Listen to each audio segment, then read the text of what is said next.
co-host Lei Xing and I will go over the week's most important and interesting news coming out of the China EV, AV, and mobility sectors. We will open the room up at around the 40-minute mark to anyone who's keen to ask us any questions or make any comments. We have one rule. We appreciate vigorous debate, but let's all be considerate and respectful to each other. What Lei and I discussed today is based on our opinions and should not be taken as investment advice. Even if it sounds like investment advice, it isn't. We encourage those who enjoy this room to please connect with us on LinkedIn, get the word out to your friends, and of course, tune in again next week. My name is Tu Li, and I am the Managing Director at Sino Auto Insights, a Beijing-based consultancy that helps organizations bring innovative and tech-focused products and services to the transportation and mobility markets. I write a free weekly newsletter that we pull many of our discussion topics from. You can sign up for it at sinoautoinsights.com, which of course I encourage you all to do. Lei, can you please introduce yourself? Yeah, good evening from my side. My name is Lei, and I am the former chief editor of China Auto Review, which published newsletters and the only tabloid magazine in English focused exclusively on the Chinese auto market. I've spent pretty much the last 20 years on the ground in China covering the industry. I'm now in the U.S. as an independent analyst consultant, still trying to keep tabs on the rapidly evolving market. This is episode number 41, live from LA, where I attended for the last couple of days the Automobility LA, the press and industry days version of the LA Auto Show, which will open to the public tomorrow. Lots to share. You're back, baby. You're back. Back in China, some new models unveiled ahead of the Guangzhou Auto Show, which is happening right now as we speak. I just tweeted a photo of the Salon Machine Dragon. Is that the right translation? I feel like it's a cross between a Lamborghini and a Porsche. So earlier this week, for example, the Voya electric MPV, Cadillac Lyriq starting pre-orders.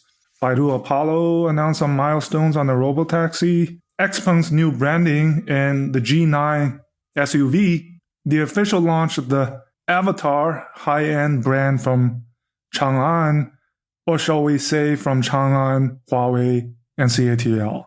Some other news, iWays expands to Spain, Wuling Hongguang Mini EV extends line to the Nano, two-seater, costing what? Twice as its bigger sibling? Almost $8,000 US. So it's smaller, but more expensive. And big news this week out of China that Volkswagen China CEO Dr. Stefan Wallenstein is out and will be replaced reportedly by next February. So I guess... And let me jump on that one, because this morning there was a quick rumor that Diess, the board has lost confidence in Diess, and they may be looking for ultimately a replacement for him as well.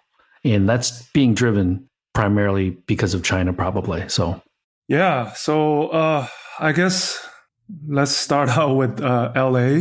I'm still I'm excited for you. I was pretty excited for you. I'm excited. I just feel lucky to be able to do this, to tell the truth. And I'm in my hotel room. I have a red-eye flight tonight, so I planned this whole thing around our spaces, so that I get to do this and that's dedication. Yeah, and I'm paying an extra night of a hotel, so I feel like it's worth it. It's that's the best place to do it. Otherwise, I don't want to be doing it in a Starbucks. Right. Yeah, well, yeah, and you packed your 3 days, so I mean, please tell us about your itinerary for the last couple of days. Yeah, so the first and foremost, as I said, is I'm just excited and lucky to be on the road again after being grounded for 22 months. So the last time I flew was January 14th, 2020, and I flew out on Monday. So it's 22 months, 671 days to be exact. And just getting back to that flow of things again, what I used to, the life back in China and now happening here. So So I arrived on Monday afternoon, and then on Tuesday I had some time. So I'm staying in downtown. So I took a bus to the Peterson Automotive Museum. Oh man, that place is cool. Yeah, and they have a lot of classic cars and three different levels. A lot of movie cars. A lot of movie cars. They had a whole level of Bond cars on the first level. Second level, they had a lot of the EV pioneers, including the Model S concept, the Roadster, Right. the FF0, by the way. Yeah. And then after that, I went back, and then Fisker held a preview of the Ocean out in Manhattan Beach Pier.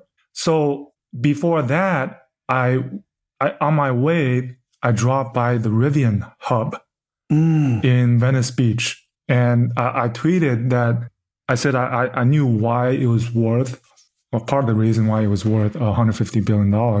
The vehicle, the design, the features, the quirky features, the functionality of it, you can tell that the founder, RJ Scaringe, right? You can feel that he put in a lot of thought into this car, the R1T. Okay. I believe it's a 11-year-old company, so it's pretty, it's not some 5 or 6-year-old company. They've been around for quite some time. Yeah, and I had a chance to check out the F-150 Lightning at the show. It's different. It's totally different. It's more of the best way to describe it, maybe the Apple of the pickups, maybe. Okay. It's nothing like the F-150 Lightning. The screens, how the rear view mirrors, how the hood opens, everything's controlled on the screen. So I had a chance to experience and just talk to the people there. How's the foot traffic? Not that many people. I went on a Tuesday afternoon, so there was maybe half a dozen other people. Okay. Families with kids. Was there any like a Neo feel? Like, was there coffee? No, it was nothing like a Neo. It was rebuilt from like an abandoned, almost like a warehouse, and then they have like a workshop. One a workshop, the other one's kind of like a library style. And then out in the open, it's like a courtyard where you can just work, have coffee, with plants and trees. Right. So yeah, so that was I think I fell in love with the R1T, but the starting price of $70,000 is still pretty high. But if I had the money, I think I would definitely buy it. Wow, that's a bold statement. I just fell in love with the features that make you think, why didn't other people do this? It's so cool. That's how it attracted me. So it attracted your inner Bear Grylls, I guess, huh? Yeah, and the whole brand positioning of trying to be adventurous, right? Mm-hmm. I think he's got his sights on certain group of customers. So I really liked it. The design, the size of it, just the quirky features. One of the quirky features is the flashlight made from one of the batteries. I don't know, the battery cells, limited editions. Really? That's cool. That slides into the door, almost like when you take out the umbrella from one of the Rolls-Royce cars. You pull it out from the door, right? Mm-hmm. That kind of feature. Just tons of quirky features. I shot some videos, so maybe I'll post them. And I just sat in the driver's seat and just listened to the lady who helped explain things around the different features. And then it was just after that it was to the Fisker Ocean preview, basically inviting some of the media and also those pictures are guests. Beautiful, by the way. I mean, just Manhattan, the sunset and everything. Sunset, yeah, it was a bit cloudy, but I think it was a last second thing that Henrik decided. And then there was the show yesterday. I mean, compared to the Guangzhou Auto Show, I mean, I counted exactly a dozen reveals. So Let me check my It seemed that list. Toyota Hyundai had a big presence, right? So basically, the Fisker Ocean, right? The Vinfast VF E35 and E36. I think these are the two brands that people were most looking forward to or the most Right. talked about, right? One is a startup, the other one is a Vietnamese company that's beating the Chinese brands to the punch in entering the U.S. market. They are moving quickly. Yeah, the Hyundai 7, weird concept. Kia Concept EV9, the Subaru Solterra, which had the the online premiere a few days ago, but basically the sister model to the Toyota BZ4X. The 5 different models from the Porsche, including the new Taycan GTS and the GTS Sport Turismo. It was awesome. The Porsche had their own hall, so they had the Porsche hall, where the other brands are all stationed next to each other. And then there's a few other ones that are less prominent and you've never heard of them before. The Mullen 5, the Beliti electric rickshaws, that's from India. The electric Mechanica, the single seater. There's another brand called Premac. That did something today, but I didn't get to check out. But here's the thing: the most surprising appearance, not official, brands that were on the press conference list, is this company called Imperium. I think it's a Canadian company that displayed all sorts of Chinese vehicles. And guess what? Two of them are from Skywell. Okay. The Skywell is Imperium electric SUV. an importer or just it's a dealer importer. network? It's a distributor. So the Skywell, for those that don't know, is founded by the founder of the Skyworth TV brand. They produce electric buses in China, and also starting with the SUVs. I think they exported some to the Middle East. And then there's the ZX Auto electric pickup truck. Now, ZX Auto is one of those brands that tried to enter the US back around the financial crisis. So if people remember who followed the industry, back in 2007, 8, 9, 1 year at the Detroit Auto Show, I think there were like 5 Chinese brands, BYD, Changfeng, ZX Auto, that tried to enter the US. Yep. And I recognized that pickup truck immediately because of the ZX Auto logo. And then there's a bunch of other Changli style, what do you call those? The grandpa vehicles? Right? Sure. Yep. And so I happened to talk to the president of this Imperium company. What he's saying that they're doing homologation right now for all of these vehicles and soliciting dealerships. And I was talking to some of the people at the stand. I was like, the Chinese are still coming. If you know what I mean, when Geely's exhibited at the Detroit Auto Show in 2006, that's almost 16 years ago now, right? We're talking about BYD's here, but yeah, dude, Vinfast is coming. They're not giving up. The U.S. market is way too large. And we've seen the failure of Ha Holdings trying to import the Chery's Exceed brand, right? Yeah. That thing failed. There were a lot of promises. So, yeah. So, I mean, besides the show, the cars themselves, most of the reveals, by the way, are electric EVs. I think the best part about the show is just to meet people that you know. For example, I met Michael Dunn, well-respected industry expert, former founder of Automotive Resources Asia, and now with ZozoGo. He has his own podcast, which is well done. He's an old China hand. I met Alicia Webb, who was in China for many years. Old friends. For Automotive News. I met John Volker, one of the 50 juries for the North America car and truck of the year and well-respected industry, reporter. So we had lunch together, the four of us, right by the Ford Bronco outdoor stand. We had some sushi and talked about the U.S., talked about China. I think I learned quite a lot from John. I think he learned a lot from me. And then just to reminisce. And I guess who else I met?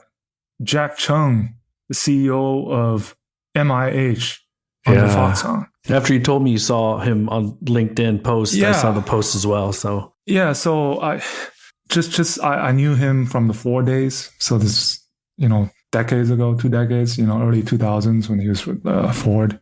Shared a lot of, when he was at NIO. A lot of things are off the record. I can't really share, but it's these experiences I think that make the auto shows attractive. Not just necessarily the new models, right? That get you excited, but just being out there and reconnect and meet new people and then just talk and socialize because we're social animals, right? I read somewhere that one of the studies is at the top of the rankings of what makes you live longer is social interaction.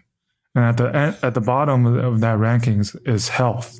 Now, health is important, but it's really these human interactions that I think it's just a big part of the auto shows, and because everybody's there, and you reconnect and you share and you learn. But other than that, I had a blast. Yesterday, all day at the show. This morning, I went back again to shoot some video. There was nobody around. So it's, for me, putting a media hat on, it was awesome. Because you don't have to fight over people to check out the cars and sit in the cars. Oh, that's a lot different than in China, for sure. Yeah. And then to cap it off, I try to... Well, maybe I'll put it this way. I met some old friend from Faraday Future who I knew from the early days, and I went to check out Faraday Future headquarters. Saw a lot that of things. That would have been pretty cool. Yeah. So also a lot of things we talked about that I cannot share, but one thing I can share for Faraday Future is that if you follow them, they announced the 7 milestones before the SOP in July 22. So they've completed 2 of them, and they're about to complete number 3 and 4 by January. So it looks like they're on track. At least if they put that schedule out, my take is that they're fairly confident now. So they only have to deliver on the promises because, and they should have enough capital to get to production. So. Yeah, and they're a public company, so I mean they looking at Rivian, looking at Lucid. I'm sure if I was a Faraday employee, I'm a little pissed, right? But then again, you have your own issues to take care of. Obviously, there's a decent portion of those Faraday employees that are ex-NIO employees, that are ex-Baidu employees, that are ex-Canoe employees. So the left coast they recycle employees pretty handily. And then I guess we have a big announcement to make. By the way, we just completed our 2000th download of the podcast yesterday. So it's not much, but to us, it's always nice to see these new milestones. So yeah, this just commits Lei and I to catching up every week, basically, and it's awesome that you guys want to listen in. Yeah, in celebration of that big milestone, I have an announcement to make. So I interviewed Henrik Fisker shortly after their press conference yesterday. We talked about 15 minutes. He was very patient with me, but the PR guy was, he was like, go. Time to cut it off. Because he had I think almost 30 interviews lined up that day. And I was right in the middle. So I interviewed him about noontime, 12:30-ish. So Henrik will be our first guest a extension of our podcast. Our first audio guest. Right, called the China EVs More MAX. So we're going to have our first guest on our MAX episode. So we're going to call it ME1 and update me we're going to post that early next week. Yeah, hopefully by Wednesday. So part of the challenge for Lei and I is really finding an editor for the pod that is pretty quick, pretty consistent, and affordable. And so what I've been trying to do is look for some editors, and I think we found a pretty good one. But we're also going to up the ante in 2022, hopefully starting next month with another one or two surprises. So stay tuned for that stuff. I think, between Lei and I, we have some pretty decent connections. And if we can get some exciting folks that can tell a little bit about their products, what they're doing, if we can get them on the show, I think it'll be interesting for you listeners as well. Yeah, and I've already also extended invitation to Jack, and he said he'll, I know him, very pretty much even on a personal level. So this is, for me, I guess, coming from my 20 years on the ground, I think these are the valuable and just seeing him, right? One of many who's had that experience, who's jumped into the Neo and now jumping out again and doing his own thing.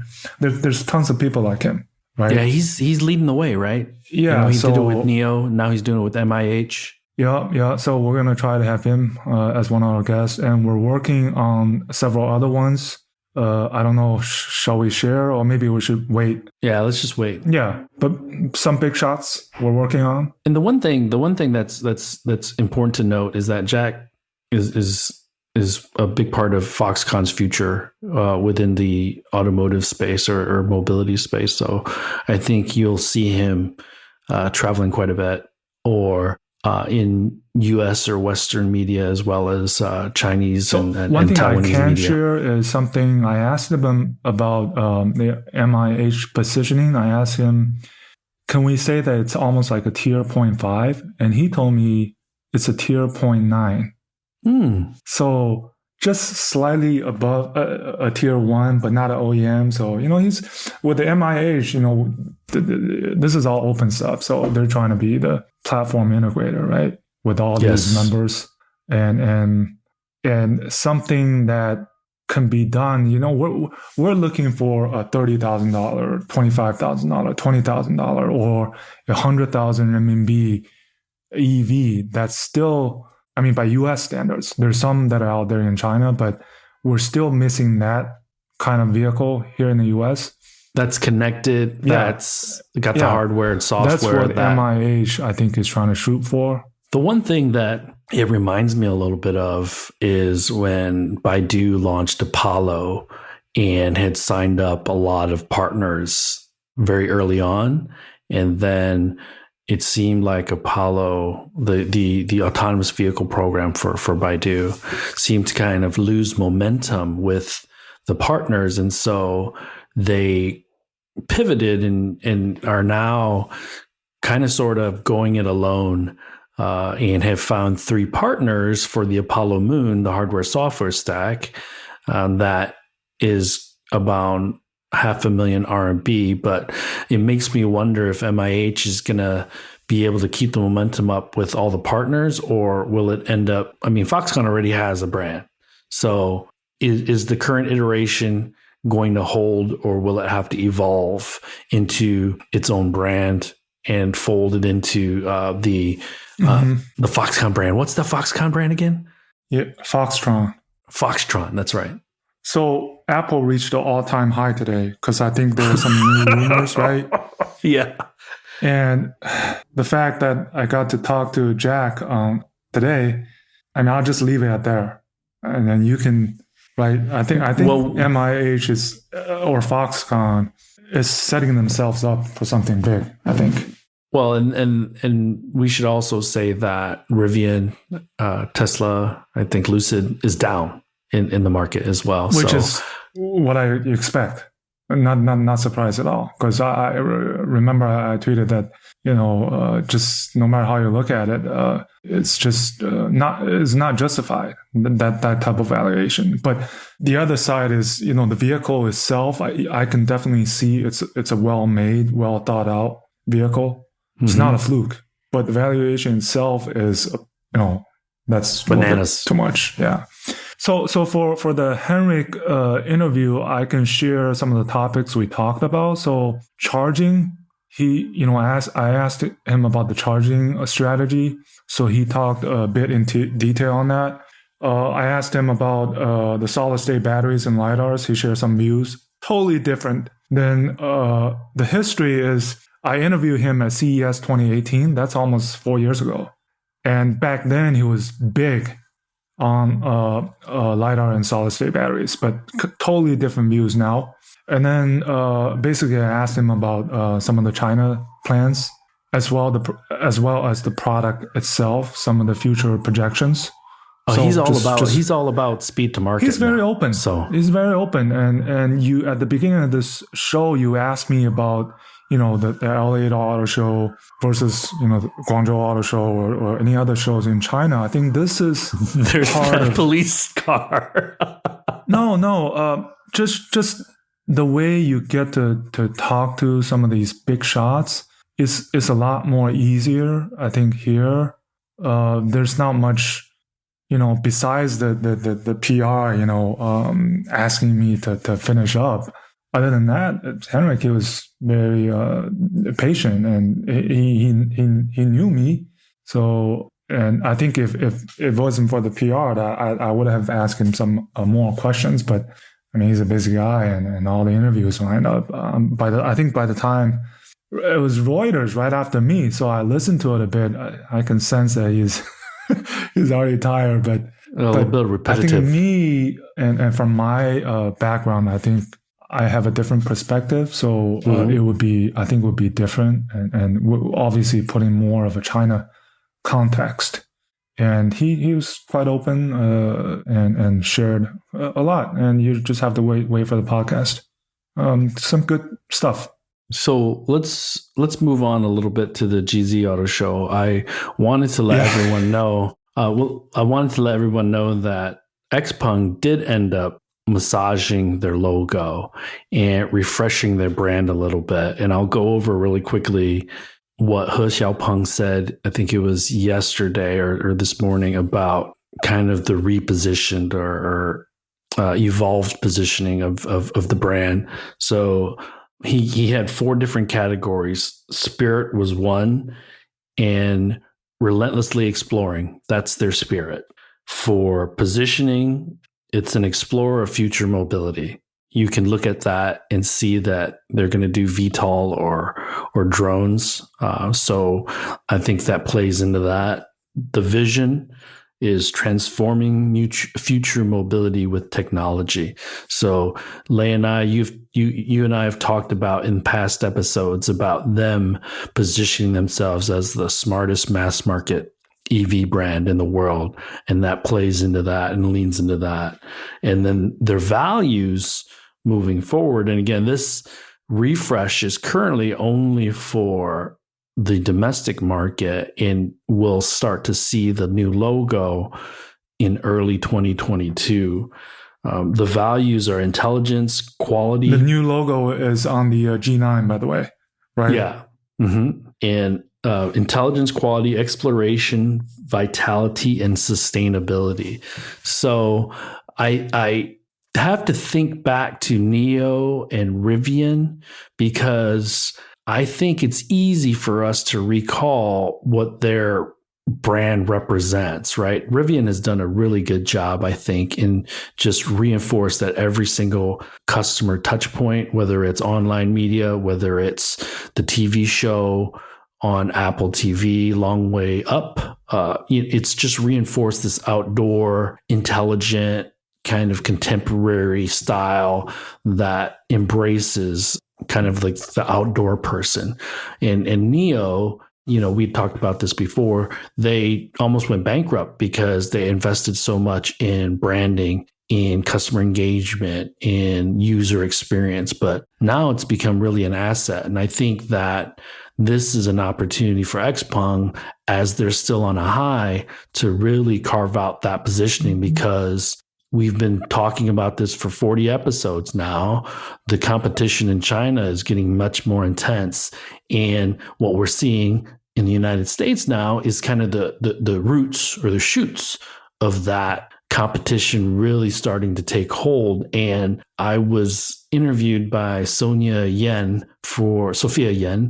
in the Telegraph about the China EVs. And I do believe, and you kind of reinforced what my thought process was when I told her we could be seeing, and I was referring to the EU because that's more immediate, we could be seeing a flood of China EVs entering the foreign markets, right? And that makes me think of this imperium that you're talking about, where they're going to have 3 or 4 different brands. Whether they're very successful, I don't know, right? Because these brands that they're bringing to the United States aren't the highest profile. They're not the most well capitalized. So I still believe that the XPengs, the Neos, are going to have a much better go of it when they decide to enter the U.S. market. But, what are your thoughts on the China EV companies that will start to enter the U.S. market in the next 18 or 20 months? I think it'll be longer than that. I think the first is Norway, second is Europe. The U.S. is, speaking of the U.S., we probably have to go back to the LA Auto Show and talk about Vinfast a little bit, because the China U.S. versus China Vietnam, or even China Taiwan, are completely different. The geopolitical landscape, So in terms of Vinfast, I mean, the vehicles, by the way, the build quality is very nice. I think they're well designed. They were done by Pininfarina, by the way. Yes. The 2 models. So they're going to be imported. I guess it's different, from China.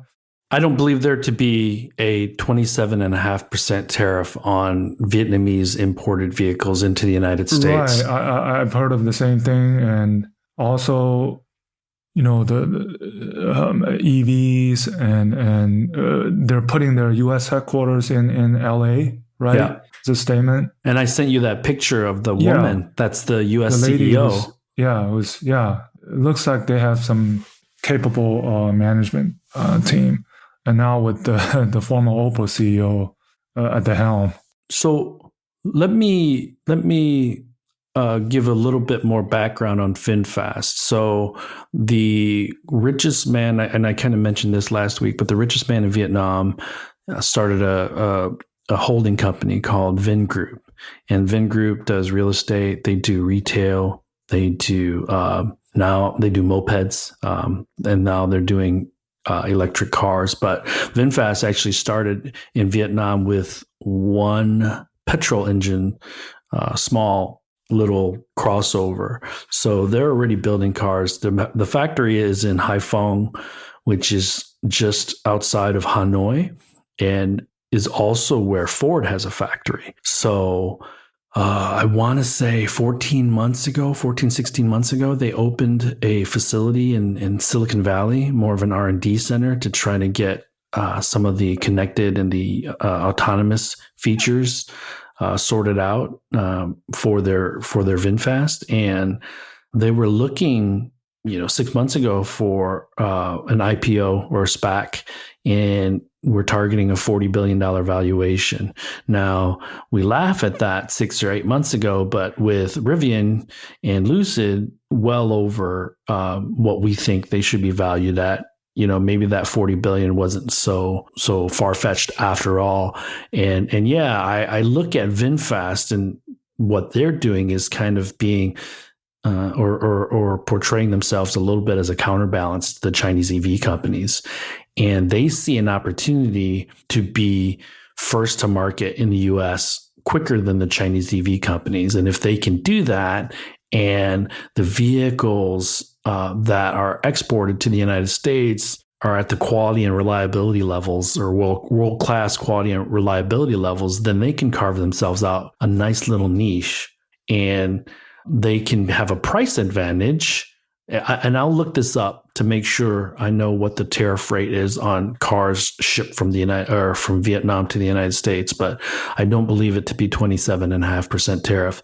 So there's going to be a price advantage that VinFast has over the Chinese EVs for now, because I do see the Chinese EV companies long term either partnering with a Foxconn, with a Magna to build, or looking for factories or land on the cheap, and, like Tesla building a factory in Mexico or Canada, the United States, over the next 5 or 6 years to build locally, so that they don't have to absorb that tariff or a large part of that tariff to remain competitive on pricing. So it's interesting that Tu is Vietnamese and I'm Chinese. We have and it's like we have this competition going on.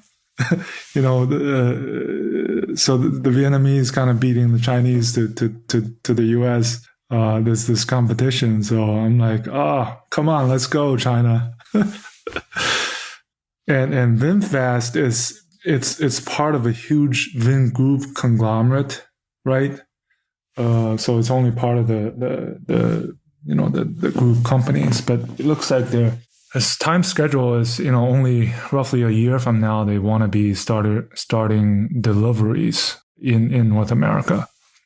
So that's one of the big stories out of the LA Auto Show. Back to XPeng, I think next week, I think we're going to be doing our spaces on the 23rd, because next week is Thanksgiving here in the US. So on the 23rd, XPeng reports Q3 earnings. So that's going to be one of our topics. And I think speaking of XPeng, their brand refresh, I feel that it was a couple of purposes. One is to basically, it's the continuing to really tell stories of their future strategy. Yeah, so I talked about, a little bit more about VinFast, and then XPeng next week, they're doing their earnings. We're going to be doing our show on the 23rd, I believe. On Wednesday, right? Or on Tuesday? Yeah. My time? Yep. Mm-hmm. Yeah, because Wednesday will be Thanksgiving Eve, and then Thanksgiving, so we're trying to accommodate, the holiday here. And let's do this. But continue. Just really quickly. We apologize. Yeah. Very sorry. But really quickly, it is 10:48. So let's open up the room. We'll keep talking. If anyone has any questions or comments, please feel free to raise your hands. I wanted to also mention that the Cadillac Lyriq was officially launched, and the pricing is 439,000 RMB, which is around $69,000 US dollars. In the US, it's priced at $60,000, so a bit more expensive. So the interesting thing that it's priced directly against the ES8, so the Neo ES8. So it'll be an interesting premium battle there. I think the Lyriq, you had tweeted that as of 2 days after the announcement of pricing, there were 2,000 orders. So I think it has a chance to be successful here. Cadillac has a low base on sales. It's growing, but Cadillac wasn't very popular as of 5 or 6 years ago. And now that they're building locally, I think that'll help.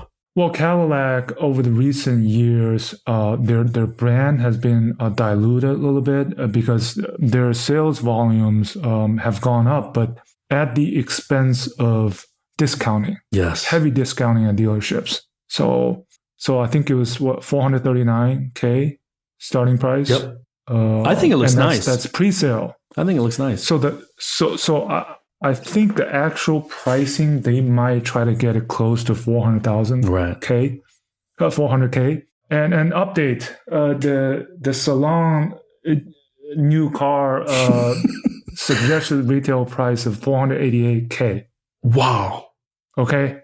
So Salon is the Great Wall Motors high end, like premium Avatar brand. Avatar to Chang'an. Yeah. So I think somehow Chinese brands are getting this confidence of pricing their vehicles much higher than than people expect. And look, a classic example is the Hi-Fi X, right? Yeah. They're up there. And we just have to remember that the number of the per capita number of rich people isn't the same, but the absolute number is larger than the United States. So there's an appetite for $100,000 crossover SUV sedans here for sure.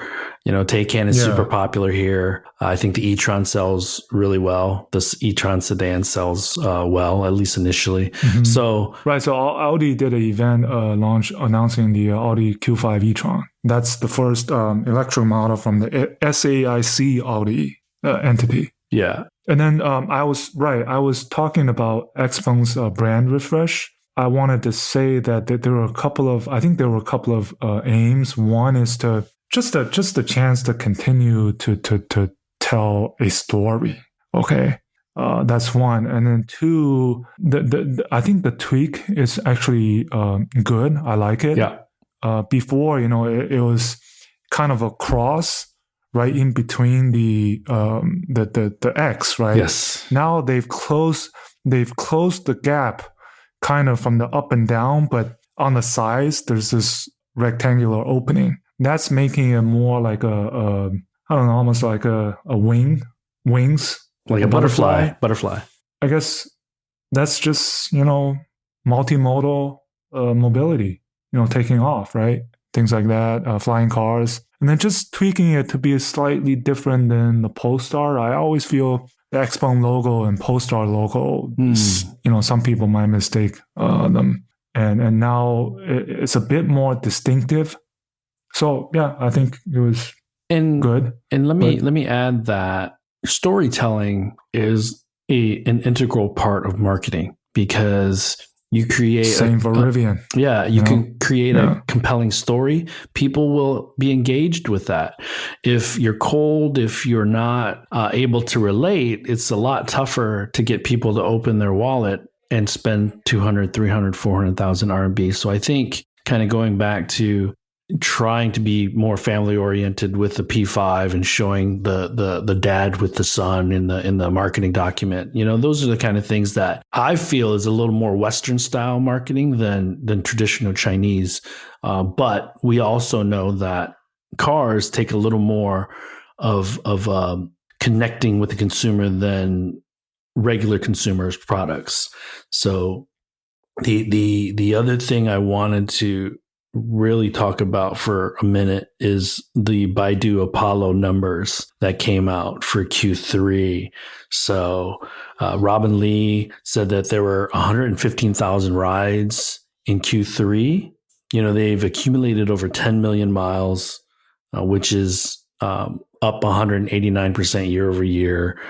And a compare and contrast is that Waymo, as of August 2021, I think he said has about 615 cars, and they do about 40,000 miles a quarter. So Baidu is proclaiming that they are the largest autonomous vehicle company in the world, and these numbers tend to back that up. They're not going to be conservative either. In 2025, they want to have 60 cities, and then by 2030, they want to be in 100 cities. So I think one thing that I'll pull in is QCraft, the CEO of QCraft, which is a newer autonomous vehicle company. He said that within 2 years, hardware software stack should be less than 200,000 RMB for autonomous vehicles. So the only way that Baidu gets to that 100 cities by 2030, it sounds really aggressive, but the only way they get to that point is if the hardware and software that supports autonomous vehicles gets down to a really, really affordable level, like sub $25,000. And, Baidu, these other guys are all with XPeng putting 2 LiDAR in a mass market vehicle. We see individual sensors pricing going down, right? So it's going to be pretty dynamic, and I don't see these autonomous vehicles. WeRide is also almost every other month or every month they're making announcements, right? Right. WeRide just announced something with the GAC Trumpchi's mobility brand, right? Yesterday. Mm-hmm. And then AutoX, I retweeted an AutoX announcement. I think they are covering a much larger area of operation now. So yeah, and just every other day you would see these either financing round announcements or coverage area. They're moving fast. And you had mentioned earlier during the initial announcements that iWays has entered Spain and Portugal as of 3 days ago. They'll start shipping Q1 of 2022. So for those keeping score, iWays entered Europe first before selling in China.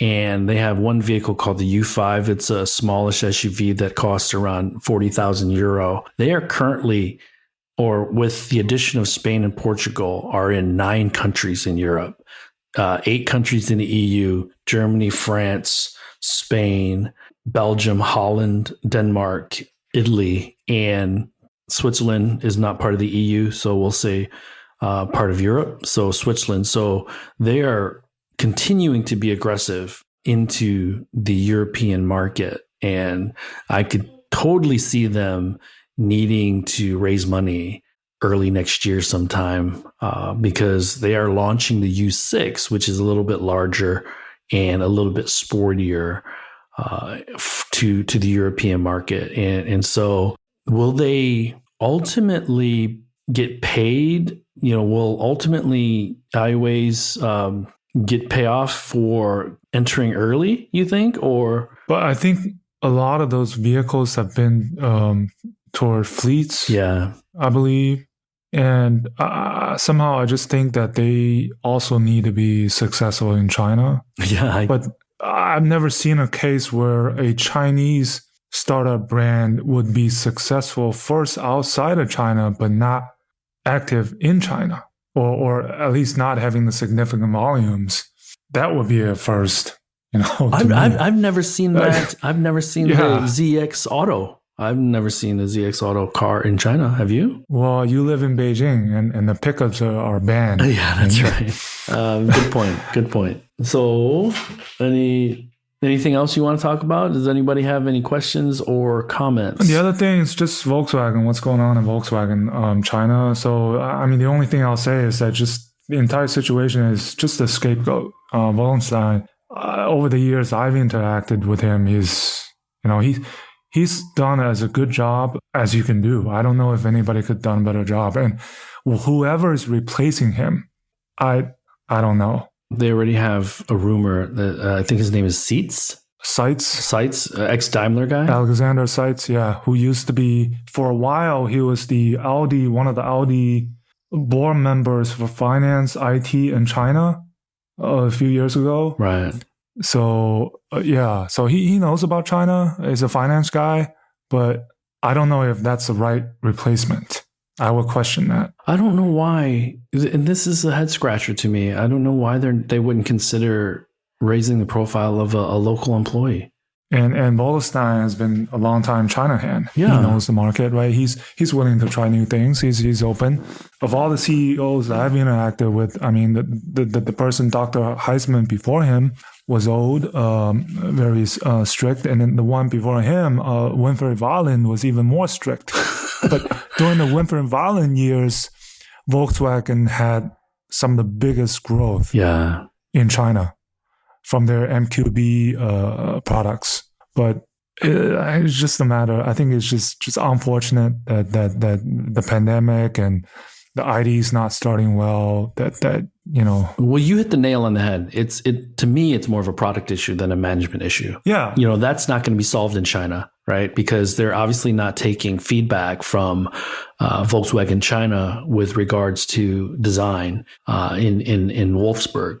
At least it doesn't seem like it. For many of these foreign brands, it's in the Chinese called 水土不服, which means they're not used to this new dynamic, the new landscape, even though they've had the success in the ICE world. But they're trying to to catch up. At the same time, they're trying to emulate what the startups have done, but they're just much quicker. They don't have the legacy. They don't have the burden. Whereas the traditional ones, right? We talked about this many times. We beat this horse to death. Here's a quick anecdote. I went yesterday to Indigo Mall in Lidu. You know the Indigo Mall. Yeah. My friend is looking at purchasing a Model 3. First time he's driven it. He gets in the car and he's like, whoa, no buttons, the middle console, right? Because he's been in, when you get into a car, you don't pay attention unless you're driving. So he's like, whoa, this is different. And then the saleswoman who's, speaking in Chinese, obviously, is explaining everything to him. It seems like it's coming in fast, but then he gets into the driver's seat and he touches the screen twice, and all of a sudden he's able to move his seat back using the switch on the steering wheel, right? And so this is the challenge for a Volkswagen to unlearn that you don't need a knob or a button or a switch for every single function in a vehicle. This is kind of a microcosm of the large challenges that the legacy OEMs have. But, it's just 300 engineers have engineered a button for moving the seat back. And now it's a screen and a knob that moves it forward and backwards. And for people under the age of 35, 40 years old in China, it totally makes sense because they've had Huawei phones, they've had Apple phones, they've had Oppo phones, So if the ID series works in Germany, they need to upgrade and think differently about it in China, for sure. I think you remember last episode, we talked about the EQS and the word I used was overwhelming. And when I sat in the Rivian, it wasn't overwhelming at all. I mean, Rivian had the big center console and also the screen right behind the steering wheel, but it just felt more welcome for some reason. It wasn't overwhelming at all. And I think I had the same experience as your friend who sat in the Model 3, which attracted the user. Oh, this is how it's done. It's simple. It's clever. Whereas EQS, you or even ID4, that you're like, what do I do? But these other two examples where it's intuitive.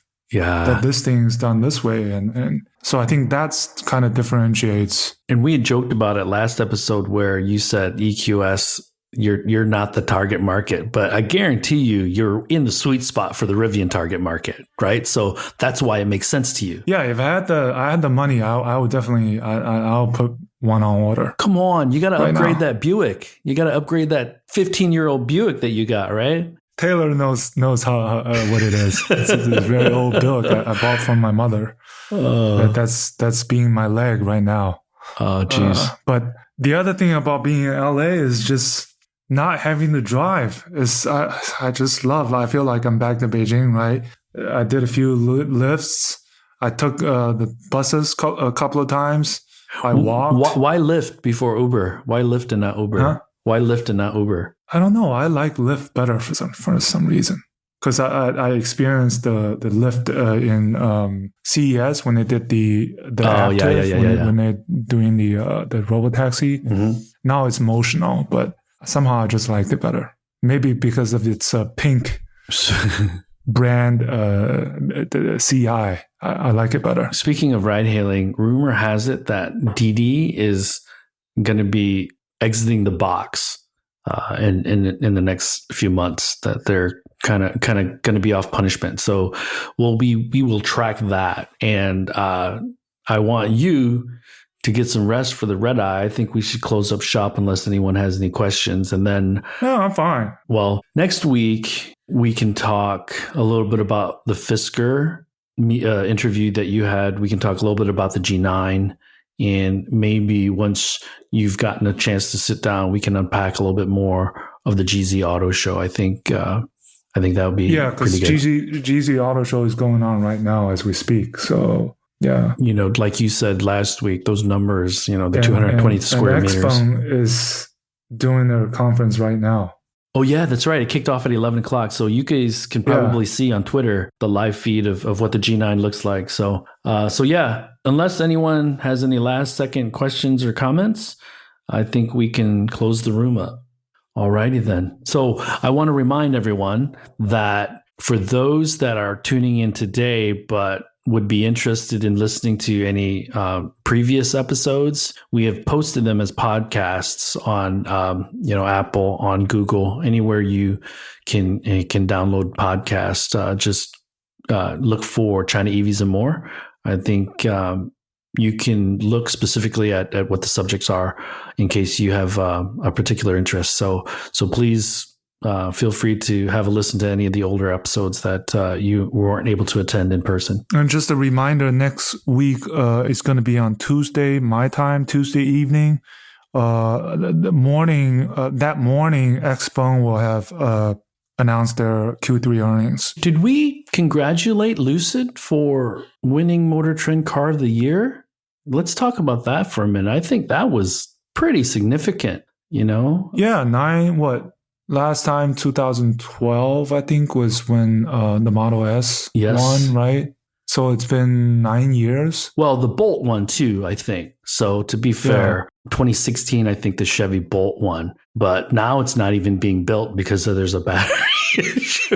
Right? Yeah, so I tweeted, the North American Car and Truck of the Year, the 9 finalists were announced at the LA Auto Show, and 2 of them, one is the Lucid Air, the other one is the Rivian R1T. I feel like one of them should win the award. Yeah, and it makes me optimistic that if Biden and Buttigieg can get their act together and coordinate without a lot of kind of red tape, getting the United States competitive in the EV space, Rivian and Lucid really makes me optimistic. Speaking of Biden, his big quote, right? We're leading. The U.S. is leading the world in EVs. Detroit. He said Detroit. Detroit is leading the That's world. right, baby. Detroit.